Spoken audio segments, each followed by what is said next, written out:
Cordial saludo a todas. En esta ocasión vamos a revisar algunos conceptos básicos de lo que es la estadística descriptiva.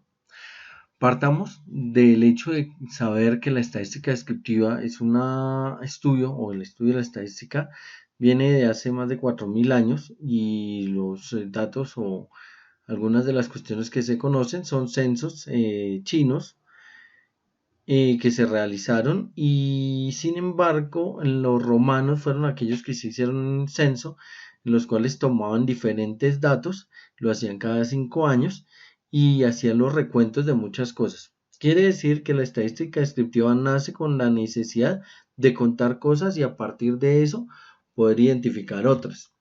Ahora bien, uno de los conceptos fundamentales para el estudio es el de población. ¿Y población es qué es? Que la población es el conjunto de cosas, eventos, cosas con las cuales se va a hacer el estudio y que tienen una característica en común. Téngase claro eso. La idea de una población es que tenga una característica en común para poder realizar el estudio.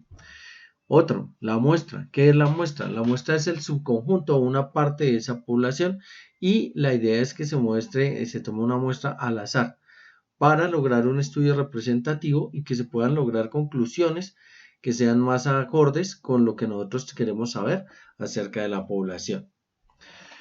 Tenemos dos tipos de variables. Entonces, para realizar un estudio estadístico se deben considerar las variables, que es algo así que lo que se va a estudiar. Tenemos unas variables cualitativas, que como su nombre lo indica son cualidades, mientras que las cualitativas son aquellas que son medibles numéricamente. ¿Qué significa esto? Las variables cualitativas relacionadas con características no numéricas, entonces pues que es la nacionalidad, el color de la piel, el sexo, todas aquellas cosas que yo pueda describir por medio de una palabra. Y las variables cuantitativas, que son aquellas que puedo relacionar con un número. Hay algunas que son discretas, que son aquellas que solo pueden tomar algunos valores y no pueden tomar valores intermedios, es decir, que son exactas. Puede ser la edad, o sea, sin tener en cuenta días ni meses, la edad, entonces 3, 4, 5 años, el número de hermanos, el número de hijos, son cosas que no se pueden cortar, ¿sí? Número de personas que asisten a determinado lugar. Cuando yo hablo de cosas que no se pueden cortar, esas serán variables discretas. Pero hay unas continuas que son aquellas en las cuales se puede tomar en un intervalo. Por ejemplo, la altura. Las alturas pueden ser de 1,65 metros, 1,67 metros, 1,78, etcétera. Velocidades que pueden variar o sea, hay un rango entre 60 y 70 kilómetros, perfectamente puede haber una de 62,3 kilómetros y no sería una variable entera. Bueno, la estadística descriptiva, bueno, solamente se encarga de describir y analizar un grupo dado y no se sacan conclusiones, o se sacan unas conclusiones, pero es a partir de lo que yo estoy analizando. O sea, solamente voy a describir y analizar algo que veo. Mientras que también hay una parte de esa estadística que es la inferencial, y en la inferencia estadística yo utilizo los datos y esos datos me van a permitir hacer una toma de decisiones acerca de una población basados en la muestra que se está observando. ¿Cómo ordeno la información? Bueno, para ordenar los datos es usual o es característico que se trabaja con algo que llaman clases o categorías, y nos permite establecer una frecuencia, la frecuencia dada como la cantidad de elementos o de cosas o de datos que están incluidos dentro de esa característica. Entonces nosotros lo que vamos a hacer es construir una tabla de frecuencias a partir de una agrupación de clases o de categorías. ¿Y para qué se construyen las tablas de frecuencia? Pues es sencillo, pues necesito ordenar, necesito agrupar y necesito resumir la información. Ordenar porque es mucho más fácil trabajar con datos ordenados, es decir, si nosotros hablamos de la cantidad de hijos, pues voy a hablar de 1, de 2, de 3, de 4 hijos, y no sería lógico trabajar con 2, 5, 3, 1, ¿por qué no? Agrupar porque yo ya voy a decir, bueno, mire, hay 3 niños de 1 año, 2 niños de 2 años, y no voy a trabajar 1, 1, 1, 2, 2, 3, 3, 3, pues porque también es muy complicado trabajar. Y resumir, pues precisamente que a partir de esos datos yo voy a resumir esa información y voy a poder encontrar características. ¿Cuál es el formato general de una tabla de frecuencias? Pues el formato general es el nombre de la variable, son las categorías o el recorrido de la variable. Y al otro lado entonces tenemos la frecuencia y voy a anotar cuáles son las frecuencias observadas y voy a hallar un total. Vamos a ver, por ejemplo, en la siguiente tabla vamos a presentar la participación en diferentes disciplinas deportivas de una serie de personas. Entonces yo digo, miren, en la disciplina baloncesto, yo digo 19 deportistas. Entonces demos cuenta que yo lo que estoy indicando es que esto es la caracterización y estos son los datos o la frecuencia que yo voy a tomar. Y los datos de estudio que voy a tomar son baloncesto, fútbol, atletismo, natación y voleibol. ¿Cuántas personas practican baloncesto? 19. ¿Cuántas personas fútbol? 13. ¿Cuántas personas atletismo? 7. Voleibol 18. Perdón, natación 18 y voleibol 20. Ya nosotros podríamos hacer la suma, entonces podríamos decir que 20, 38, 45 y 13, 58 y eso de 77. Entonces tendríamos que tenemos un total de 77 deportistas, que es a los que les estamos haciendo una encuesta o que estamos haciendo el estudio. Ahora bien, las frecuencias se pueden utilizar de dos maneras. Una frecuencia absoluta es aquel número de veces que se presenta dentro de una tabla o dentro del estudio una variable. Es decir, lo que veíamos ahorita, baloncesto practican 18 personas. Ese 18 es una frecuencia absoluta. Mientras que una frecuencia relativa se puede expresar en términos de porcentaje. ¿Y cómo se calcula el porcentaje? Pues se calcula dividiendo la frecuencia absoluta entre el total de número de datos y eso pues lo podemos presentar como un decimal, pero si lo queremos presentar como porcentajes, pues lo único que tenemos que hacer es multiplicarlo por 100. Vamos a dar un ejemplo. Nosotros tenemos 24 alumnas en un trabajo de taller de matemáticas y vamos a mirar cuáles son las notas que sacaron. Entonces, si nos damos cuenta, hay una cantidad de datos desordenados y necesitamos hallar, anotar en mi cuaderno, en la tabla que vamos a hacer, cuál es el nombre de las variables, que son las notas, una frecuencia absoluta y una frecuencia relativa. ¿Listo? Vamos a utilizar ambas. Y si el resultado es un decimal, se utilizan 3 dígitos después de la coma. ¿Por qué 3 dígitos? Para tener una mayor exactitud al momento de sumar los porcentajes o al momento de sumar las frecuencias relativas. ¿Listo? Entonces, ¿qué es lo que vamos a hacer? Cuando nosotros hacemos el trabajo, tratamos de ubicar los mayores y los menores valores. Entonces, yo tengo un 2,9, tengo un 3,2, tengo un 2,8, ya encontró algo diferente. Tengo un 3,9 como valor diferente, tengo un 4 como valor diferente, tengo un 4,2 como valor diferente. Esos son los únicos valores que yo encuentro diferentes.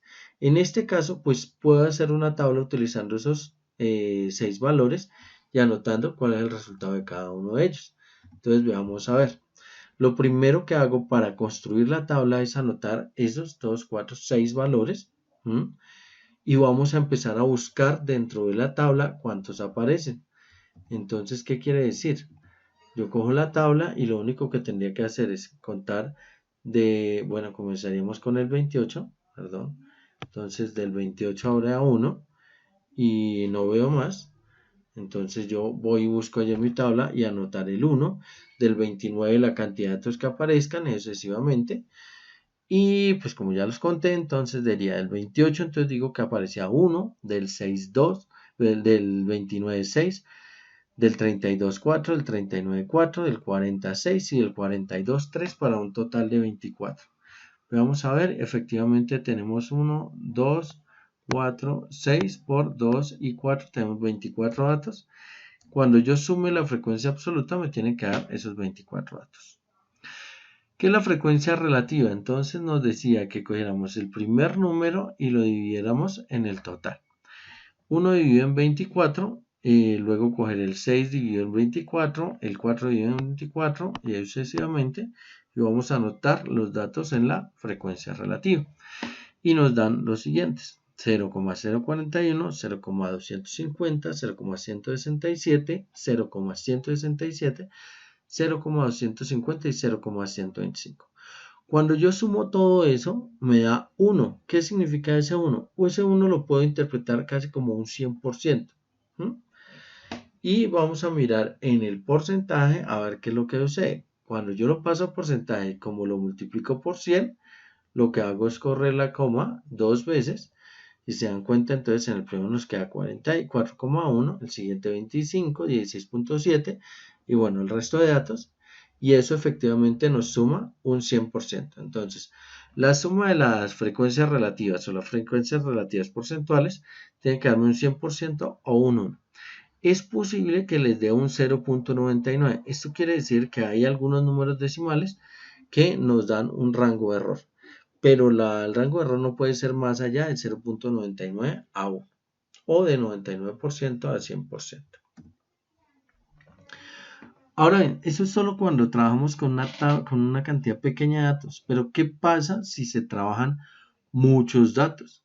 Si se trabajan muchos datos necesitamos agrupar los datos en algo que se llaman intervalos y para eso entonces, bueno, y con eso se puede hacer un análisis. Pero para eso vamos a mirar algunos conceptos que son muy necesarios. Rango es la diferencia entre un máximo y el mínimo valor de una variable. Ejemplo, si yo voy a revisar estaturas, sigo entre 1,60 y 1,70, el rango serían todos los números que están entre esos dos. La marca de clase es el representante de un intervalo y corresponde al promedio entre los extremos de estos. Si yo miro entre 1,60 y 1,70, la marca de clase sería 1,65 porque es la suma dividido entre los dos. Te repito, entre 1,60 y 1,70, la mitad está en 1,65. Eso sería una marca de clase. Y el tamaño del intervalo está medido por el cociente que sea entre el valor de rango y la cantidad de intervalos que nosotros vayamos a trabajar. La idea es que se trabaje con la longitud de los intervalos, un valor entero, que sea mayor o igual al cociente obtenido. Entonces, vamos a mirar con un ejemplo, que es un poquito más entendible, cómo se trabaja esto del tamaño del intervalo. Entonces, para estas tablas debemos considerar otra cosa. Cada intervalo con límites cerrado y abierto. ¿Qué es eso de cerrado y abierto? Ejemplo, si yo tengo acá que, no sé, son todos los valores, vamos a hablar con dólares, ¿sí? Y vamos a hablar de del precio de un artículo que está entre los $2 y los $3. Cuando yo hablo de los $2, quiere decir que el 2 lo incluyo, es decir, que si hay un artículo que valga $2, entra. Si hay uno que valga $2.1, entra 2.2, 2.3, 2.9. Pero el 3 no entra porque este de acá, el paréntesis, lo que me está indicando es que es un intervalo abierto, es decir, que ese no se toma. Se toma hasta 2.999999, todos los que quieran, pero el 3 no se toma. Vamos a mirar entonces las tablas y vamos a mirar que se trabajan las frecuencias absolutas, que son las que ya dijimos que se obtienen por mediante el conteo, las relativas, que son los porcentajes, una frecuencia absoluta acumulada, que ya vamos a ver para qué nos sirve y cómo es que se construye, pero es la suma de las frecuencias absolutas con la siguiente, y una frecuencia relativa acumulada, que es exactamente lo mismo, es sumar los porcentajes con los siguientes. Entonces vamos a mirar, resulta que nosotros tenemos unos salarios que están contenidos entre 200.000 y 800.000. Esos son unos salarios que estamos trabajando.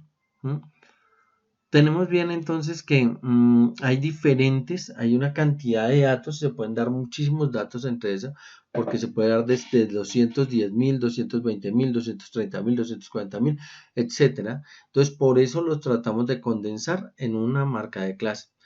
Entonces decimos de 200 a 300.000, todos los valores o todos los salarios que estén contenidos entre ese rango, vamos a ponerlos en esa primera casilla. Entonces aquí decimos que hay 5 contenidos dentro de esos. Esos 5 contenidos están en un rango entre 200 y 300.000 pesos. Es decir, hay 5 personas que ganan entre 200 y 300.000 pesos. Hay 4 que ganan entre 300 y 400, 4, 3, 2 y 2. Estoy hablando que esa es la cantidad de personas que ganan entre ese rango. La marca de clase, como se pueden dar cuenta, es bien sencillo porque es la mitad que hay entre este. Ahora bien, ¿por qué es tan importante esto del intervalo cerrado? Porque si hay una persona que llega a ganar 300.000, esa persona va a estar ubicada en este lado, más no en este. ¿Por qué no en ese? Porque me dice que solamente es de 200 hasta 300.000 sin contarlo. Es decir, son todos los que estén menores a 300.000. El 300.090. En este caso, en esta de acá, si tenemos que de 300.000 a 400.000. Eso es diferente. Ahora, la frecuencia relativa, entonces lo que hacíamos, si se dan cuenta, nosotros sumamos esto, 2, 4, 3, 7, y 4, 11, y 4, 15, y 5, 20. Entonces decimos que 5 dividido en 20, entonces nos da un cuarto, eso es 0.25, y como ya vemos cómo se hace, nos dará un 25%. Eso ya lo aprendimos en la parte anterior y no es necesario volverlo a retomar. ¿Qué es la absoluta acumulada? La absoluta acumulada es coger este 5, es este 5. Este 5 voy a sumarlo con este 4 y me da 9. Este 9 lo sumo con este 4 y me da 13. 13 y 3 me da 16. 16 y 2 me da 18. 18 y 2 me da 20. ¿Para qué nos sirve eso? Yo puedo decir cuántas personas ganan menos de 500.000. Yo ya no tengo que ponerme a sumar estos de los de la frecuencia absoluta, sino que yo digo, mire, menos de 500.000 tengo 13 personas que ganan menos de 500.000. Si digo cuántas personas ganan menos de 600.000, yo puedo decir que el menos de 600.000 es este. Y la frecuencia relativa acumulada, ¿cómo es? Es lo mismo que este. Entonces tendríamos, la diferencia es que 25 es este, 25 más 20, 45, 45 más 20, 65, 65 más 15, 80 y sucesivamente. Y lo que voy a entender, o eso me sirve para decir que si yo necesito saber qué porcentaje de personas gana menos de 300.000, como me dice menos de 300.000, sería el primero y el 25%. Entonces, a ver qué personas ganan menos de 500.000 sería el 65%. ¿Por qué lo ubico acá? Porque recuerden que son todos los que sean menores a 500. Si yo digo 500.000, ese ya está dentro de ese. Que quede bien claro eso. Donde encontramos ejemplos de rangos de cada intervalo. Entonces tenemos otro ejemplo y nos dice el colesterol en la sangre, una muestra de hombres entre 30 y 40 años en hospitales en Bogotá que sufren de hipertensión en el año 2019. Entonces tenemos de 80 a 120 son los niveles de colesterol. Luis, ¿qué significa eso? Que si tiene 81, 82, 85, 90, 95, 100, 119, esos están en ese rango. Si tiene 120, ya está en este. Si tiene 160, está en este. Si tiene 200, está en este. Si tiene 199, está en este. Si tiene 241, está en este. Y sucesivamente. En este caso, pues ya la cantidad de hombres es acumular una frecuencia y es contar en una tabla que nosotros encontremos. Y eso sería todo. Espero hayan entendido, espero que quede clara la idea de intervalos de frecuencia absoluta, frecuencias relativas, y pues ya en la siguiente oportunidad vamos a ver cómo se aplica esto en los gráficos. Muchas gracias.